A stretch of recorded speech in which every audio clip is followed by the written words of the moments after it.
अस्सलाम वालेकुम व्यूअर्स, क्या हाल है? ठीक है, खैरियत से हैं? अच्छा, मैं ये अभी थोड़ी सी बात करनी थी आपसे।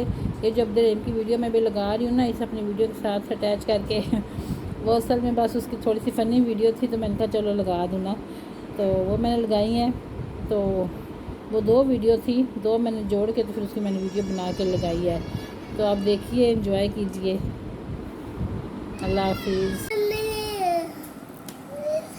अस्सलाम वालेकुम। अभी जो ना हमने ये चीज़ें रखी हैं, मेरी बेटी ने चाय के साथ अब्दुल रहीम के लिए, इसके फ्रेंड ने जो भेजी थी चीज़ें, अब्दुल रहीम के फ्रेंड ने, तो इसकी अम्मी ने भेजी थी, तभी ये चाय के साथ रखी हैं। तो ये अब्दुलसलाम साहब जो है ना, इन्होंने तरफलाट मचाया हुआ है, क्योंकि मुझे ऊपर चढ़ाओ, चीज़ें सारी ऊपर पड़ी हुई हैं, क्योंकि खाने का बड़ा लालची बिल्ला है ये, नहीं तो ये ऊपर टिकता ही नहीं है, बेड पे भागता है नीचे नीचे। अब जैसे चीज़ें ऊपर आई हैं तो ये भाग भाग के ऊपर आ रहा है बेचारा। चलो तो सारे चीज़ा देने में दूध पी। चलो जी, ऊपर चढ़ाओ अब्दुलसलाम को।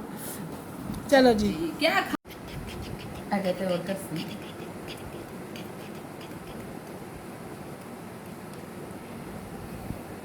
इसराइल तो नहीं आया, उनका नकीर तो नहीं आए।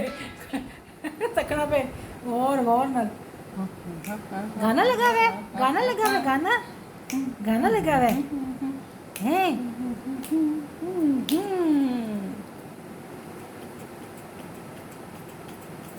कबज हुई। ए भाजी गाने सुनने पे बड़े शरीफ बने गए हूँ। इन्हें किन्ना अंडे नजर रसने पे, ना पराठे ते ना बोटियाँ ना चाय। हूँ गाने ले ही गए, हूँ सारी दुनिया एक तरफ से गाने एक तरफ। नहीं तो खाना पे आवे तब तो सलाम से कोई बह एक तो ही नहीं सकना सा। ए चलो बैठा, पापा जी देखे मुझे जरा मैं क्या कर रहा है ना जी, ना छोड़ पर है। नहीं, मूसी की रूह की ग़िज़ा है। अब खाने को छोड़ो, ग़िज़ा को। वो तो देख ना भाई क्या कर रहा है। मौसीकी रूह की ग़िज़ा है। कोई तो गजाला पीला मौसीकी लब गई अब है तो साहब, ठीक है। ऐडा के कुन्ना बने है बोल ना। गाना बंद हो गया। और ऐसे मतलब बोलना तो गाने बंद हो गए।